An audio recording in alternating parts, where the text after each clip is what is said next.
Parliament budget సమావేశాలు గందరగోళంగా సాగుతున్నాయి. నేడు 10వ రోజు సమావేశాలు జరగనున్నాయి. అయితే 9 రోజులుగా సభలో అధికార ప్రతిపక్షాల మాటల యుద్ధంతో ఉభయ సభలు తరచూ వాయిదా పడుతూ నడుస్తున్నాయి. సభలో తమను మాట్లాడనివ్వడం లేదని ప్రతిపక్షాలు ఆరోపిస్తున్నాయి.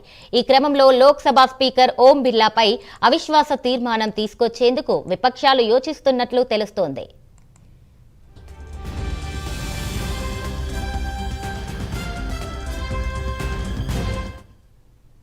స్పీకర్ ఓం బిర్లా టార్గెట్ గా విపక్షాలు పావులు కదుపుతుండటంతో పార్లమెంట్ వాతావరణం ఒక్కసారిగా వేడెక్కింది. లోక్సభలో ప్రతిపక్ష నేత రాహుల్ గాంధీని మాట్లాడకుండా అడ్డుకున్నందుకు స్పీకర్ ఓం బిర్లాపై అభిశంసన పెట్టే అంశాన్ని విపక్షాలు పరిశీలిస్తున్నాయని సమాచారం. రాజ్యాంగంలోని ఆర్టికల్ 94C ప్రకారం ఈ తీర్మానం ప్రవేశపెట్టేందుకు విపక్షాలు సిద్ధమవుతున్నట్లు తెలుస్తోంది. స్పీకర్ పై అవిశ్వాస తీర్మానం పెట్టాలంటే కనీసం 50 మంది ఎంపీల మద్దతు అవసరం. ప్రస్తుతం ఉన్న పరిస్థితుల్లో విపక్షాలకు తగినంత బలం ఉండడంతో స్పీకర్కు నోటీస్ ఇచ్చేందుకు ఏర్పాట్లు జరుగుతున్నాయి. నోటీస్ ఇచ్చిన 14 రోజుల తర్వాత సభలో దీనిపై చర్చ జరగాల్సి ఉంటుంది.